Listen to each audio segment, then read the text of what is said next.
Welcome to the Serial Killer Files. I'm your host, Arthur Morgan, and today we're diving deep into the mind and life of one of America's most notorious serial killers. But before we begin, I want you to close your eyes and picture a serial killer. What do you see? A hunched figure? Cross-eyed? Visually suspicious? Monstrous in appearance? If that's what you imagined, you're not alone. As prosecutor Bob Dekla once articulated, society often envisions criminals as being disfigured or obviously sinister, leaving behind clear evidence of their malice. But here's the terrifying truth. They are human beings. And Ted Bundy shattered every preconceived notion we had about what evil looks like. Ted Bundy wasn't just another serial killer. He was a game changer. He belonged to a demographic profile that would become all too familiar. Middle-class white males of European descent. Think John Wayne Gacy, who murdered young men and boys in Illinois. David Berkowitz, the son of Sam.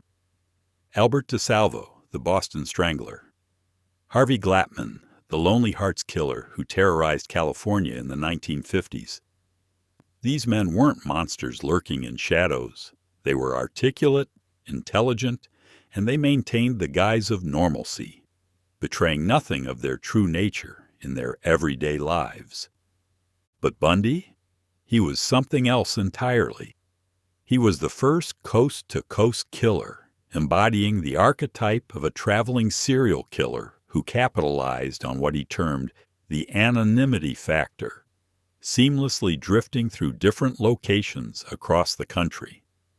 More chillingly, he was the first killer to achieve celebrity status. He was adept in the art of performance, whether before news cameras, in the courtroom, or during any public appearance. His face, voice, and controlled demeanor made him a familiar figure nationwide. What made Bundy's story even more remarkable was the unprecedented cooperation he gave to journalists Stephen Michaud and Hugh Ainsworth for their groundbreaking work, The Only Living Witness. Through their in-depth exploration, they managed to strip away the mystique surrounding Bundy to reveal the man behind the mask, a deeply troubled and emotionally unstable individual who had perfected an unblemished exterior. The significant triumph of their work was the inclusion of Bundy's own reflections on serial murder. He provided them with a detailed reconstruction of the progression that leads to serial murder, including early behaviors linked to paraphilias such as voyeurism. While Bundy never outright confessed, what he revealed was perhaps the most exhaustive self-portrait ever offered by a serial killer.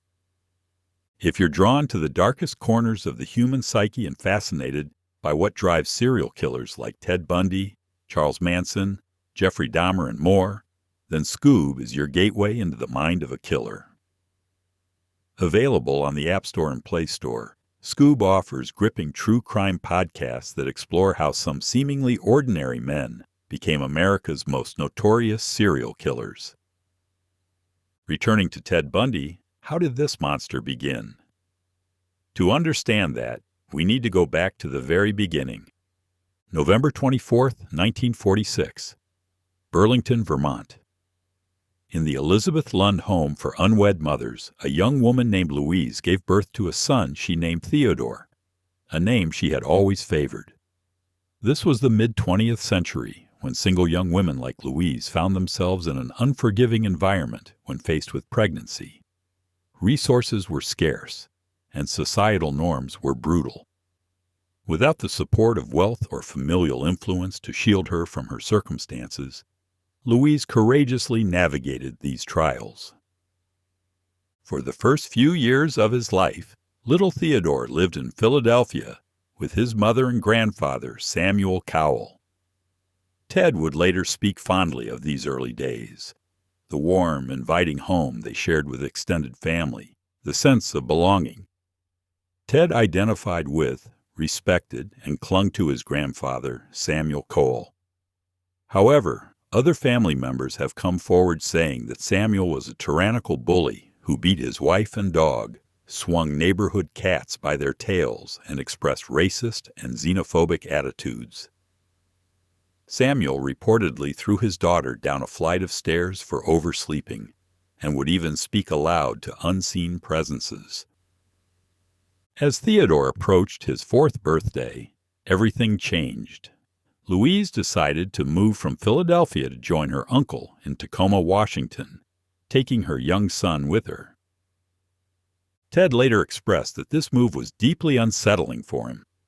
The reasons for their relocation to Tacoma were unclear to him, and he was perplexed as to why Louise opted for this new beginning with Great-Uncle Jack. When they arrived in Tacoma, the city did not initially win him over. He viewed it with a critical eye, finding it a stark contrast to his former home, with its unappealing brown and gray structures scattered across hills extending into the chilly waters of Puget Sound. But there was one bright spot in this new world: Uncle Jack. Jack Cowell was a distinguished figure in Tacoma as a music professor at the College of Puget Sound. With his sophisticated demeanor, his piano, and the constant presence of classical music, he instantly captivated young Teddy. Influenced by his uncle, Ted decided early on that he would emulate this man of achievement and grace. It was perhaps the first mask he would learn to wear, the mask of sophistication and culture. Meanwhile, Louise began a new chapter by taking a secretarial position at the Council of Churches in downtown Tacoma. It was there she met John Culpepper Bundy, Johnny, a soft-spoken man from North Carolina who had been recently discharged from his naval service. While Johnny possessed a southern drawl that made him seem lackadaisical, and though he hadn't pursued higher education, he was steadfast in his decision to make a life in the Northwest. For Louise, Johnny represented stability and acceptance. What she cherished was his straightforwardness and his willingness to accept both her and Theodore. But for young Ted, Johnny's presence was a source of deep agitation. He perceived Johnny as an unwelcome intruder in his family. Ted remembered feeling deeply troubled by Johnny's presence, recounting incidents of jealousy and fear, throwing tantrums, wetting himself in parking lots, manifestations of his internal struggle. In May 1951, Louise married Johnny. That summer she experienced a miscarriage, but shortly thereafter their daughter Linda was born late in 1952. This new phase in the family added another layer of complexity for Teddy. With limited understanding of childbirth, he associated his sister's arrival with Johnny and assumed Louise had endured significant pain during the delivery. Despite these emotional upheavals, Theodore showed academic promise from early on. His first-grade teacher, Mrs. Oyster, praised him for his impressive grasp of numbers, his ease in class, and his articulate communication skills. Ted reportedly held his teacher in high regard.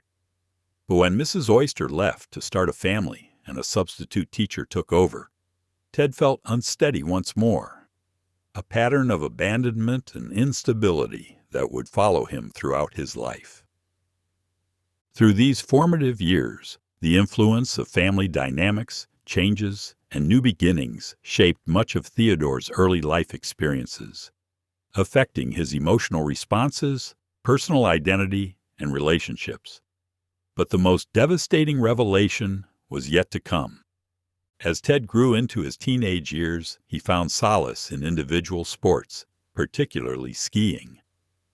His closest companion, Terry Storick, recalled that Ted became passionate about the sport, somehow managing to acquire the funds necessary to purchase quality equipment. He took skiing seriously and considered himself competent on the slopes. But here's where things get disturbing. Much of Bundy's expensive ski equipment was stolen. This revelation would have been unsettling for family friends who knew him as a devoted church attendee alongside his parents, the vice president of the Methodist Youth Fellowship, and a teen with ambitions of pursuing a career in law enforcement. These friends could never have fathomed that Ted, along with a few other boys, had concocted a primitive ski lift ticket forgery operation, meticulously bleaching and dyeing the color-coded passes. Remarkably, they were never caught. But even more disquieting was the underlying bitterness and hostility lurking within Ted, completely unknown to those around him. And then came the discovery that would shake the very foundation of his identity. One day, while rifling through some family documents, Ted stumbled upon his birth certificate. Under father's name, the document read, "Unknown." Now Ted would later write cryptically about this moment, claiming that discovering this information was not traumatic. He said he saw it as a chance to make a personal determination about his identity. After what he described as a lengthy walk, he returned home, supposedly at peace with what he had learned. His thoughts, he suggested, might have been, "I am who I am, and I owe everything to my mom, dad, granddad, and everyone else who contributed to my upbringing. Why dwell on someone I've never met?" But this sanitized version of events doesn't align with other accounts. His former fiancée, Liz Kendall, recounted the discovery with a different perspective. According to her book Phantom Prince, Ted's cousin John had teased him about his illegitimacy. Initially, Ted vehemently denied the claim and only conceded when John presented the birth certificate. Kendall wrote that this revelation left Bundy angrier at his mother for causing him such embarrassment. Terry Storrick's recollections offer perhaps the most accurate insight into this pivotal moment. He was the first person to whom Ted confided this knowledge. "Ted never told me how he found out he was illegitimate," Storrick recalled. "We were in high school at my parents' beach house, probably discussing some personal matter related to his disagreements with his dad. He simply stated, 'Of course, you know that's not my real father.' It was an epiphany for me. Many things suddenly made sense." Oh. When Storrick asked why his name was Bundy, Ted shared that he'd been born in Philadelphia and mentioned that the man didn't marry his mother. Storrick sensed that Ted wondered about his perception of him after this revelation. But to Storrick, it wasn't a big issue. He likened it to adoption, saying there were loved ones in Ted's life now. This discovery of his illegitimate birth would become a defining moment in Ted's psychological development. It wasn't just about not knowing his father. It was about the lie, the deception, the carefully constructed facade that his family had maintained. And if they could lie about something this fundamental, what else wasn't real? This revelation would plant the seeds of resentment that would grow throughout his life, particularly toward his mother and toward women in general. It was perhaps the first crack in the mask he was learning to wear. As Ted entered adulthood, he became increasingly adept at compartmentalizing his life and presenting different versions of himself to different people. This skill would become his most dangerous weapon, the ability to be whoever people needed him to be. In 1972, during the summer, we get our first professional glimpse of Ted in action at the Harborview Mental Health Center in Seattle. He was working as an intern alongside other recent graduates, including a striking 23-year-old named Kimberly, Kim to her peers, who had just graduated from college. Kim's observations of Ted during this period are particularly revealing. Initially, she was captivated by Ted's appealing appearance and his effective communication skills. He exuded an aura of confidence and self-assuredness. She admired his analytical mind, his ability to think things through meticulously. Ted, for his part, was drawn not only to her beauty, but also to her financial comfort and the notable status of her family in society. But the mask began to slip almost immediately. Despite Ted's impressive exterior, Kim observed that people around them became critical of him for not adhering to the established intern schedule. He would arrive and depart at his discretion. More troubling was his approach in therapy sessions, which was perceived as harsh and detached. He harbored apparent resentment toward women and lacked empathy for his clients. displaying a disconnect between his overt self-confidence and the underlying feelings of inferiority that he grappled with. Ted himself expressed dissatisfaction with the environment, primarily because his duties required interactions with individuals diagnosed with schizophrenia. This tells us something crucial about Ted's psychology. He was uncomfortable with people whose mental illness was visible, perhaps because it threatened his own carefully constructed facade of normalcy. During this time, Ted was also working on a crisis line with Anne Rule, who would later become a renowned crime writer. Ironically, Anne was an ardent advocate for him at the time, even sharing a poem Ted had penned while briefly incarcerated, reflecting the trust and familiarity he had established with her. But it was in his romantic relationship with Kim that we see the first clear signs of Ted's disturbing psychology. As they began dating, Kim noted a persistent power struggle that marked their interactions. She found herself assuming responsibility for plans that Ted should have arranged, leading to frustration when activities were neglected by him. Most disturbing were their intimate interactions. Kim recounted occasions when Ted's timing for sexual advances conflicted with her own preferences. Her resistance became a point of contention that led to what she described as metaphorical and literal struggles between them.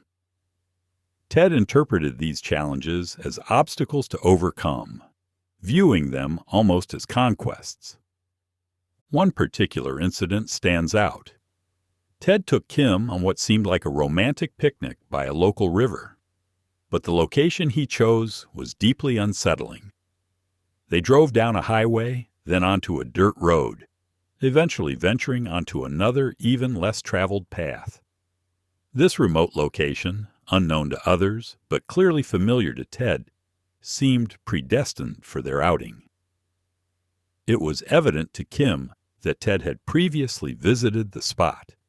It was devoid of neighboring houses or clear signs of frequent visitors. The final stop was by a large tree near the river, whose branches extended over the water robustly enough for a person to climb and potentially dive in from them. Kim's description of this location is chilling when you consider what we now know about Ted's future crimes. Was this a rehearsal, a test, or simply another way for Ted to exert control and gauge reactions? Throughout these episodes, Ted's behavior revealed the complexities of his personality. Charming on the surface, but with an undercurrent of control, manipulation, and barely contained hostility toward women. By the mid-1970s, Ted had perfected the art of living multiple lives simultaneously. His most complex performance involved juggling relationships with two women, his longtime girlfriend Liz Kendall and his former college girlfriend Marjorie, whom he was determined to win back. Ted's skill at compartmentalizing his life allowed him to navigate this incredibly complex situation with stunning effectiveness. The Christmas season provided the perfect stage for one of his most audacious performances. Liz had gone to Utah to be with her family for the holidays, and during this time, Marjorie, who was completely unaware of Liz's existence, came to visit Ted from the north. She stayed with Ted in the Vortman's apartment while his hosts were vacationing in Hawaii. This was Ted's moment to assume the role of the changed man, a performance he executed with such conviction that Marjorie was completely enamored with the transformation she perceived. For several days, they discussed marriage with what appeared to be mutual sincerity. Marjorie expressed genuine feelings, while Ted presented a facade of earnestness under mounting internal pressure. His deception was so complete that Marjorie returned to California, believing they were engaged. But here's where Ted's compartmentalization skills become truly chilling. After taking Marjorie to the airport and bidding her farewell, he immediately visited Liz, the other woman he professed to love. He found her in her kitchen, apron-clad, in a warm and domestic setting filled with the sense of dinner. The evening, marked by such a homey scene, led to them making love with what Liz described as unprecedented passion. Think about the psychological gymnastics required for this performance. Ted had just spent days convincing one woman that he wanted to marry her, then immediately transitioned to passionate intimacy with another woman, all while maintaining complete emotional detachment from both situations. But this web of deception was unsustainable. About a month later, as newspapers continued to cover the futile search for missing University of Washington student Linda Healy, Ted faced an inevitable confrontation with Marjorie. For 7 years, she had held a distinct place in Ted's mind as an ideal partner whose affection he had won, lost, regained, and was now destined to shatter. Ted's strategy after their Christmas engagement was to simply ignore the situation, naively hoping it would resolve itself if left unaddressed. This illusion shattered when Marjorie called him one Saturday evening. Ted, who had just returned from attempting the law school aptitude test yet again and was settling down with a 6-pack of beer, heard the phone ring. Marjorie's voice was filled with anger and confusion as she demanded an explanation for his silence and inaction. What's particularly revealing about this incident is how it demonstrates Ted's fundamental inability to maintain his performances over time. He was brilliant at short-term manipulation, at being exactly what someone needed him to be in the moment, but he lacked the emotional intelligence necessary for sustained relationships. His compartmentalization, while effective for deception, ultimately prevented him from forming genuine human connections. This pattern of creating elaborate deceptions and then abandoning them when they became inconvenient would become a hallmark of Ted's behavior, not just in his personal relationships, but eventually in his criminal activities as well. If you're drawn to the disturbing dualities of human behavior, the charm on the surface and the darkness beneath, Scoob takes you deeper. Available on the App Store and Play Store, Scoob brings you immersive true crime podcasts that dissect the fractured minds of figures like Ted Bundy, only on Scoob. Getting back to the story, let's explore how and when Bundy's mask began to slip.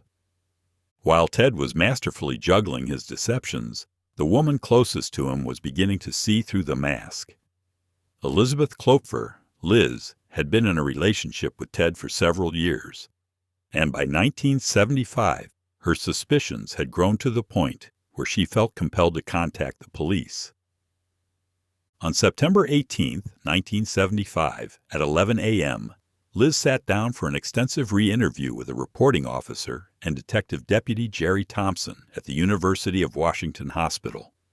What she revealed painted a disturbing portrait of life with Ted Bundy. When asked about Ted's mental state, Liz disclosed that the primary issue she was aware of pertained to Ted's illegitimate birth and his mother's decision to withhold this information from him. She explained that upon discovering this fact independently, Ted reportedly harbored significant resentment toward his mother, who was likely unaware of his knowledge of the truth. But Liz's suspicions went far deeper than family issues. She recounted an incident when a police officer visited her, explaining that a stolen camera had been pawned using her address. The individual involved was reportedly seen with a blonde woman, prompting Liz to speculate whether Ted might have been responsible. When questioned about her personal doubts concerning Ted's activities, Liz admitted to having significant reservations. She conveyed her uncertainty and outright dismissal of marrying Ted, stating she could not entertain the thought of marriage with him at that time. This reflected a growing distrust and discomfort with Ted's behavior and circumstances. The details Liz provided about Ted's daily behavior were particularly unsettling. She observed that Ted was sometimes overly possessive and jealous, following her discreetly to see her company and whereabouts. He displayed an erratic sleeping pattern of frequent daytime naps and nocturnal activities, coupled with alarming antics like sneaking up on her in frightening ways, which evoked anger in Liz. Even more disturbing was how Ted's behavior seemed to correlate with the disappearances that were making headlines. Liz recounted instances where Ted's strange behavior coincided with times when missing cases were reported. A particular missing case occurring around July 14, 1974, stood out, coinciding with her growing suspicions. She detailed an argument they'd had the day before, her plans to attend church the next day, and Ted's sudden appearance that evening, looking noticeably weary, claiming his day had been completely uneventful. During her December 1974 visit to Salt Lake City, Liz observed Ted frequently smoking marijuana with a neighbor named Scott, which became a contentious issue between them. But it was another observation from this period that proved particularly chilling. Ted mentioned a radio report about local rapes in Salt Lake City, highlighting a suspect description that included a beard, a trait Ted didn't possess at the time. He said it seemed ridiculous that he could be involved. Soon thereafter, Ted grew a beard, which Liz found peculiar. Liz had confided her doubts to a friend named Mary Lynn Chino, who also harbored suspicions about Ted.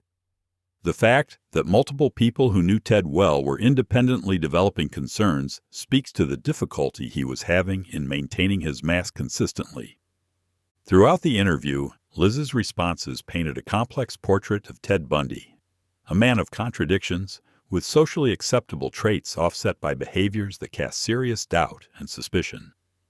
Her account revealed the gradual emergence of unease surrounding his alleged activities, the slow realization that the man she thought she loved might be capable of unthinkable acts. What's particularly striking about Liz's observations is how they reveal the exhausting nature of Ted's performance. The constant vigilance required to maintain his facade was beginning to show. The nocturnal activities, the erratic behavior, the sudden disappearances, these weren't the actions of someone living authentically, but of someone desperately trying to keep multiple realities from colliding. Ted Bundy's ultimate downfall came not from sophisticated police work or brilliant detective intuition, but from his own overconfidence and his inability to resist the spotlight. When he was arrested in Utah and brought in for questioning, Ted made a series of decisions that would ultimately seal his fate. After being officially processed, Ted was placed in a holding cell before being brought to a modest interview room where Detective Ben Forbes, partner to Detective Thompson, awaited him. The police had decided on a strategy where Forbes would gently ease Ted into the interrogation, starting with seemingly innocuous questions about the items found in his car during his arrest on burglary tool charges. Here's where Ted's psychology becomes fascinating. He was fully aware that he had the right to remain silent and to request a lawyer's presence during questioning. Any reasonable person in his situation would have immediately invoked these rights. But Ted, ever confident in his ability to verbally spar and manipulate through charm, opted to engage in dialogue with Forbes. This decision reveals everything about Ted's fundamental character. He believed he was smarter than everyone else. He believed he could talk his way out of anything. He believed his performance skills were so superior that he could convince a skeptical law enforcement officer of his innocence, just as he had convinced so many women to trust him. Detective Forbes began with questions about the pair of handcuffs found in Ted's possession. Ted's explanation was that he had acquired them from a scrap store in South Salt Lake City, though he misleadingly told Forbes he had discovered them at a local dump. He claimed he kept the handcuffs because he had once intervened during a bike theft in Seattle, subduing the thief until authorities arrived, and he believed the cuffs might be practical if a similar situation arose again. This explanation is laughably inadequate when you consider that Ted had several days since his arrest to concoct a plausible story. Either he suffered from profound ignorance about how unconvincing his tale sounded, or he assumed Forbes would be easily duped. This speaks to Ted's fundamental disconnect from reality, his belief that his charm and intelligence could overcome any skepticism. When Forbes asked about the pantyhose mask found in Ted's car, Ted offered another elaborate explanation. He claimed he had watched a movie where mountaineers wore nylon liners under ski masks for warmth, and he was simply applying this idea when attending evening law classes during cold winter terms. For the lengths of rope and fragments of sheet in his vehicle, Ted reported they were intended to secure the oars of his rubber raft, a gift from Liz. When asked about an ice pick in his car, Ted asserted it was just an ordinary household tool with no malevolent purposes. Each of these explanations might seem reasonable in isolation, but taken together, they painted a picture of someone who had accumulated an arsenal of restraint and control devices, while maintaining increasingly implausible explanations for their presence. The interview concluded with Detective Forbes revealing a crucial detail that should have terrified Ted. "My game is homicide." Forbes informed Ted that he was under suspicion regarding a kidnapping and attempted murder case, though he didn't directly name Carol Duranch as the victim. Any rational person would have immediately requested legal counsel at this point. Instead, Ted made perhaps his most fatal error. Surprised by the turn of events, he imprudently consented to a search of his room. This decision demonstrates the complete disconnect between Ted's self-perception and reality. He was so confident in his ability to maintain his facade that he couldn't conceive of physical evidence contradicting his carefully crafted explanations. By choosing to engage with Forbes rather than remaining silent, Ted had committed himself to statements that could later be used against him in court. He had been caught in lies during his arrest, and now he was at risk of further perjury, or at minimum, having to maintain his false statements under oath. Ted's downfall wasn't the result of a brilliant investigation or innovative forensic techniques. It was the inevitable result of his own psychology, his narcissistic belief in his superiority, his addiction to performance and manipulation, and his inability to recognize when his charm had reached its limits. The man who had spent years perfecting the art of being whoever people needed him to be had finally encountered a situation where his performance skills were inadequate. Detective Forbes wasn't a lonely woman looking for connection or a social worker wanting to help. He was a skeptical professional whose job was to see through exactly the kind of manipulation Ted had mastered. In the end, Ted Bundy was undone by the very traits that had made him so dangerous: his overconfidence, his need for control, and his inability to resist the temptation to prove his superiority. The mask that had served him so well for so many years had finally slipped, and underneath, everyone could see the true face of a killer. If the story of Ted Bundy leaves you haunted by just how normal horror can look, then Scoob is where your search for answers begins. Available on the App Store and Play Store, Scoob offers gripping true crime podcasts that peel back the layers of charm, intellect, and manipulation to reveal the predators hiding in plain sight.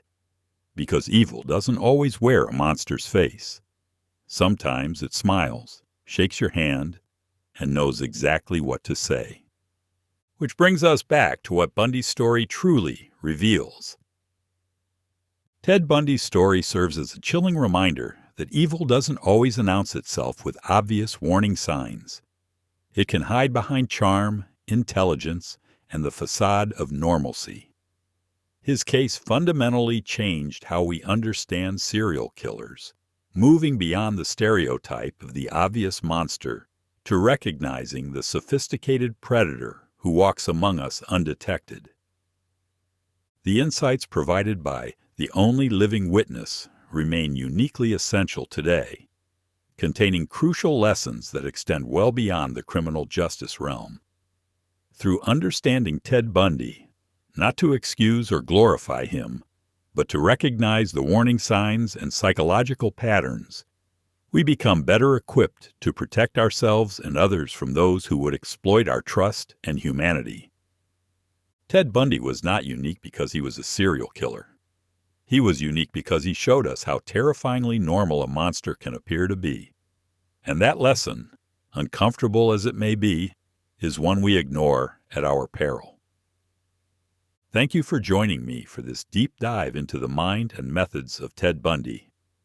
Until next time, stay safe, stay aware, and remember, sometimes the most dangerous people are the ones we least suspect.